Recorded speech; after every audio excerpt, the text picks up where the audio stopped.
Mummy और मेरे बीच चल रहे झाड़ू कंपटीशन में किसने बाजी मारी और किसका हुआ मुंह काला।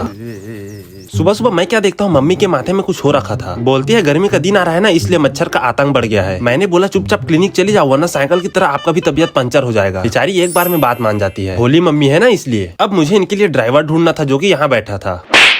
कौन है बे? क्लिनिक में इसका भी काम था, इसलिए दोनों फटाफट निकल जाते हैं। अच्छे से इलाज करा के आइयो। शायद किचन में मैंने गर्मा गर्म रोटी बनते देखा था, ये रहा। टमाटर की चटनी के साथ तो इसका जवाब नहीं। बात है दोपहर की, अचानक से काले काले बादल आ गए थे। तभी मैं देखता हूँ कि हमारी माताजी सुंदर सुंदर झाड़ू बना रही थी और उनके झाड़ू गाथने की टेक्निक मुझे आज तक नहीं आया। अब ये चीज मुझे भी सीखना था, इसलिए मम्मी जो झाड़ू बना रही थी उसे मैं मांग लेता हूँ। और चलिए साथ में मैं आपको भी बताता हूँ। तो सबसे पहले 2 स्टिक को बीच में रखना है, उसके बाद पहले वाले को बीच में ले जाना है और बीच वाले को सामने में लाकर ऐसे मोड़ देना। ये सिलसिला आपको करते ही रहना है, करते रहना जब तक झाड़ू बन न जाए। और झाड़ू बनने के बाद आपको फाइनल रिजल्ट कुछ ऐसा दिखेगा। अगर आपको भी चाहिए तो मम्मी जी से संपर्क कर सकते हैं। और हाँ, अगर आपको होम डिलीवरी चाहिए तो लाइक फॉलो करके प्यारा सा कमेंट कर देना।